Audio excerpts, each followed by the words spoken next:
Israel is pushing ahead with its war in Gaza. The Israeli military is now 3 months into its operation to dismantle Hamas. More than 18,500 Gazans have been killed so far, according to the Hamas-run Health Authority.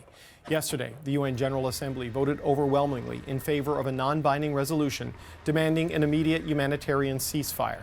Israel is rejecting that resolution.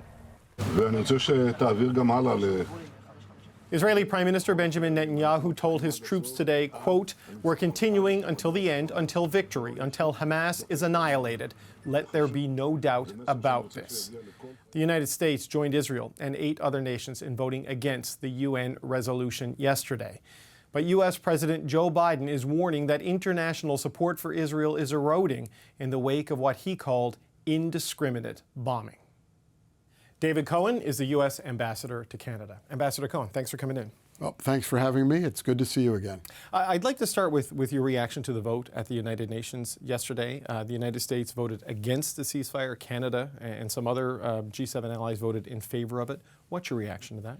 So, look, the United States' position is very clear here, which is we all want this war to end. We all need this war to end. The continued loss of civilian life is just intolerable and unacceptable. But the United States does not believe that a ceasefire is the way to accomplish that objective. There were issues with that resolution. There are things in the resolution the United States agreed with, but the absence of an acknowledgement of all of the facts and circumstances just didn't make it possible for the United States to be able to vote for that resolution. I think the United States has real credibility here. I mean, I want to remind your viewers that it was the leadership of President Biden working together with some other allies, but it was the leadership of President Biden and Secretary of State Blinken that led to the week-long pauses, humanitarian pauses that allowed over 100 hostages to be freed, that doubled the amount of humanitarian assistance that was going into Gaza. And the only reason that did not continue was Hamas, not Israel. Mm-hmm. It was Hamas that breached those agreements and prevented them from continuing. So the United States comes with credibility and a track record in terms of a commitment of trying to get the hostages freed, trying to limit civilian casualties, and trying to end the war. It's just that this resolution did not meet the United States objectives for what needed to be said and done. But what about the bigger picture of what's happening here? Because the president warned yesterday that Israel is losing international support, and he used the phrase indiscriminate bombing to describe what was happening. But yet you vote against a ceasefire. So if the bombing is indiscriminate, it seems like a ceasefire is a way to stop this, right? Well, the problem is it's a unilateral ceasefire. When you're dealing with a terrorist organization like Hamas, that stopping the Israeli bombing is like unilateral disarmament. That's not a way to end the conflict. Let's remember how we got here. We got here as a result of an illegal, horrific terrorist attack by a terrorist organization on Israel. And the United States maintains its condemnation of Hamas. It maintains that Israel has the absolute right to defend itself, consistent with international norms and standards. And if they're crossing the line, if they're pursuing military tactics that the president thinks are too extreme, then we reserve the right to be able to inform them of that and to say things like the president said. But the antidote to that problem is not to unilaterally cease fire and to allow Hamas to regroup and to solidify their positions and continue shooting rockets into Israel and killing Israelis. You know, when the president uses the phrase indiscriminate bombing, that would suggest he doesn't believe that Israel is conducting itself in accordance with international law, because indiscriminate bombing is not something that complies with international law. How should we interpret that phrase from President Biden? So I don't think I'm comfortable doing that. I'm not even sure I know what indiscriminate bombing means. Sure. And I obviously I think the president's words speak for themselves. And I think they're based on more data than I have access to.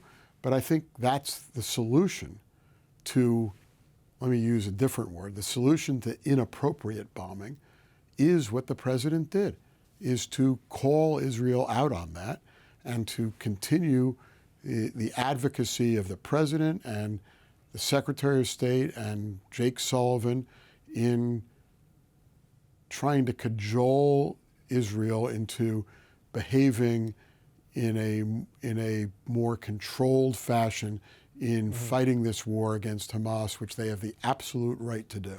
When you look at the vote yesterday and the way it broke down, not just on the numbers, but how the G7 went, how NATO went, how the Five Eyes went, either voted in favor of the ceasefire or abstained, which seems to align with the president's warnings to Israel that international opinion is shifting away. It also leaves the U.S. a little bit isolated, from some of its core allies on this position. I mean, where do you think this goes based on what we saw in New York? So I don't think you can measure isolation by this kind of a vote, because obviously, as I said, this war is very troubling. It is very difficult, and everyone wants the war to end. And so that may create some votes that are uncomfortable for the United States, which is so passionately believes in its allyship and relationship with Israel and with Israel's right to defend itself and to protect itself. But I forget who it is who said this. It may have been John F. Kennedy who said this, but leadership can be lonely. And I don't think Joe Biden or the United States is going to measure the morality of its position or the correctness of its decision and the positions that it is taking by the number of countries who are aligning themselves with the United States in a United Nations vote. I take your point that Secretary Blinken and others have been pushing Israel, and the president made that very clear when he went to Jerusalem to rein it in and not fall prey to sort of the anger that he said America experienced after 9/11. But the support is still there. The military aid is coming not with conditions, as some people have suggested, that it should be conditioned with. Is there a point where the U.S. support for Israel in terms of supplying it with more military and aid does become conditional, do you think? So I think that question's above my pay grade. Fair, yeah. And it sort of hits 2 points that make me not want to answer it. One is it's above my pay grade, and the other is it's a bit hypothetical. So we'll have to see the way this plays itself out. And the one thing you can say about Joe Biden is he calls it as he sees it. And as you said, before the UN resolution came up, he warned Israel that the way in which they're conducting the war, let's forget about the words that were used, is running the risk of costing them international support. And that turned out to be prescient in terms of the vote on the resolution. And I think we can count on President Biden to remain absolutely steadfast in his support of Israel because of the justice of Israel's cause, but also not to be bashful about working with Israel and cajoling Israel privately and publicly when necessary to make sure that Israel is conducting this war in accordance with international standards. Okay, for more analysis for this vote and where we are now in this conflict, I'm joined by Thomas Juneau, Associate Professor at the University of Ottawa, and Arif Lalani, former Canadian Ambassador to Jordan, Iraq, and the United Arab Emirates. Gentlemen, it's been a while. It's good to speak with you both. Thanks. Good evening. Thomas, you're just back from the Middle East. How would you describe the sentiment in the region right now? The sentiment is extremely worried in many ways. It's always important to, when talking about sentiment in the Middle East, to differentiate between popular sentiment, where the rage against the Israeli war on Gaza is extremely high, and the views of governments. And then there's the public views of governments, which have been very critical of the US and Israel, and the private views of government, which are critical, are asking the US to do something to restrain Israel, to lead a political process that could lead to peace. That is really a strong demand that is emerging. But also, and this has to be said, a lot of Arab governments, Jordan, Saudi Arabia, the UAE, are very much opposed to Hamas and are supportive, even though not publicly, of Israeli efforts to weaken Hamas. So it's a very tense time in the region. It's very contradictory. There are a lot of things going on, but I think that one of the key points that really has to emerge is how volatile the situation is, how frustration and resentment is very high in the street, but also in governments, and governments that are very worried about what comes next, what happens in Gaza after the war, who governs Gaza, and what level of extremism and radicalization could be born of this war, given the tremendous resentment, not only within the Gaza Strip, but elsewhere in the Arab world. That's causing a lot of worry too. Arif, I wonder your sense on this vote by the UN, non-binding, but Canada made its move to the ceasefire side of the tally. But Benjamin Netanyahu has reiterated his commitment to victory and that he's not going to stop. So what's your sense of where this goes from here? Well, look, I think the vote does reflect a significant change, right? In these conflicts, often the violence reaches a point where I think the assessments start to shift. So I think what you saw at the UN yesterday was the starting of that shift as people see the devastation. What does it mean? I kind of look at it this way. Many people know where we need to arrive at, which is that Hamas is defeated, dislodged from power, that there is a new Palestinian leadership, which means that we need to have elections which haven't happened in 10, 15 years. You need an interim administration to govern. And most importantly, you need somebody to ensure law and order and security if it's not going to be Israel. And people have talked about an international force. And so the question I ask is, how will what is happening on the ground now advance coming to that end state? And I'm not even talking about peace. I think what is possible at the moment is simply how do you ensure Israeli security?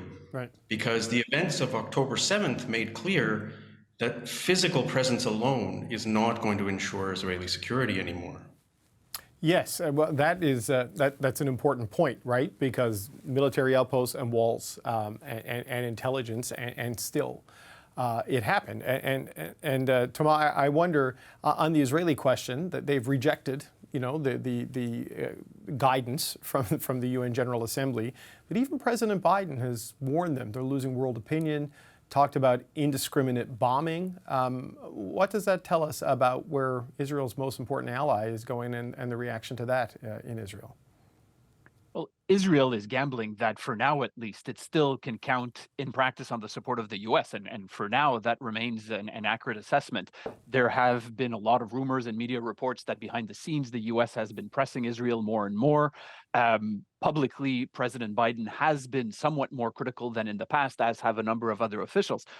But the reality is that for now, American support remains, even if it's a bit, cooler than it was a few weeks ago. It remains, and Israel is gambling that it can still benefit from that. And ultimately, that's the only thing that matters from Israel. Votes at the UN General Assembly, Canada's position, Ireland and Spain have taken positions also fairly critical of Israel, as have others. That is not what matters for Israel. How long will that last? There are different, rumors and media reports until somewhere in January, maybe another month, another number of weeks, which does contradict what is coming out of a number of Israeli officials who are saying this will last for months. So there is a tension here that will have to be resolved probably in the coming weeks. Arif, what's your sense on that and what the admonishments from the U.S. administration might mean? And if you have more thoughts on that security issue you raised, I'd love to hear those as well, because I think that's an important question. Yeah, look, I think what we do know for sure now is at least what President Biden personally thinks. Like that's been clear now from the statements, regardless of the vote at the UN. So that's important. But I do agree with Thomas. Look, UN votes are not going to matter to Prime Minister Netanyahu. But what will matter is his own public and there are demands to see outcomes. And what has not been clear here is what exactly are the outcomes? So what does defeating Hamas actually mean? How do you judge? And the most important question is, what happens after? And on security, many people have said that in the end, maybe there will be an international force. People have suggested that the Gulf Arab states would not just finance reconstruction, but even provide security. And here's the challenge, right?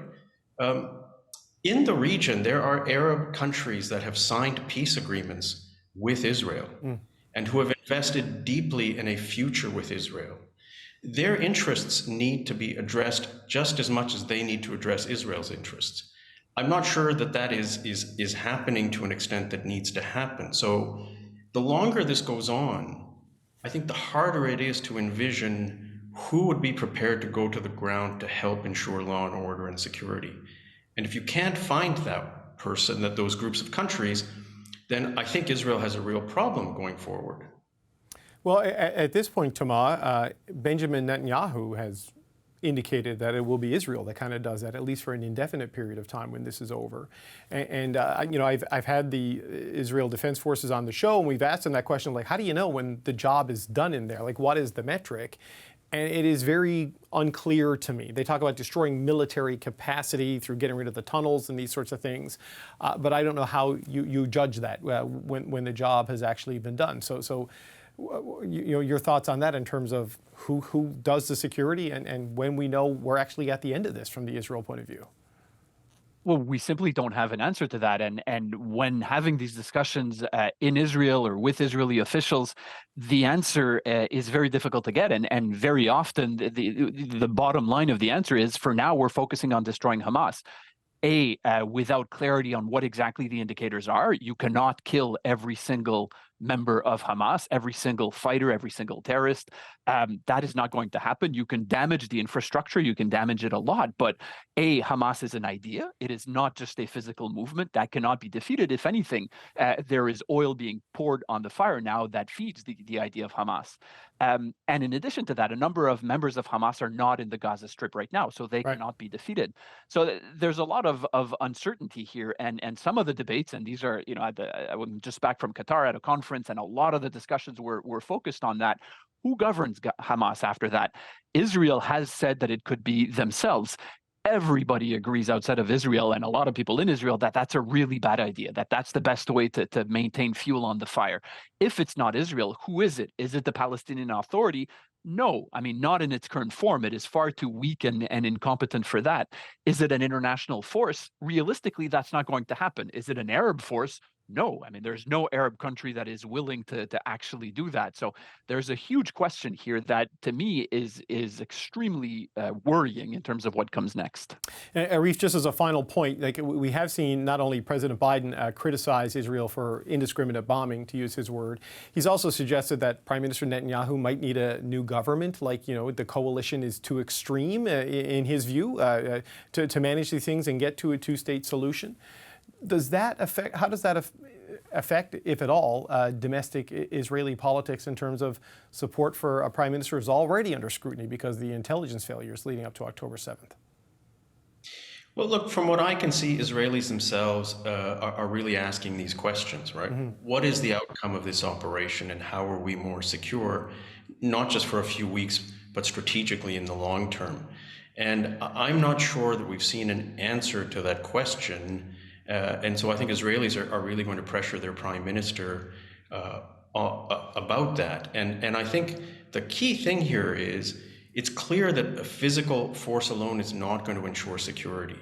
Right. So you need somehow to have some political process that that moves you to longer term security. And I think increasingly that question is going to be asked.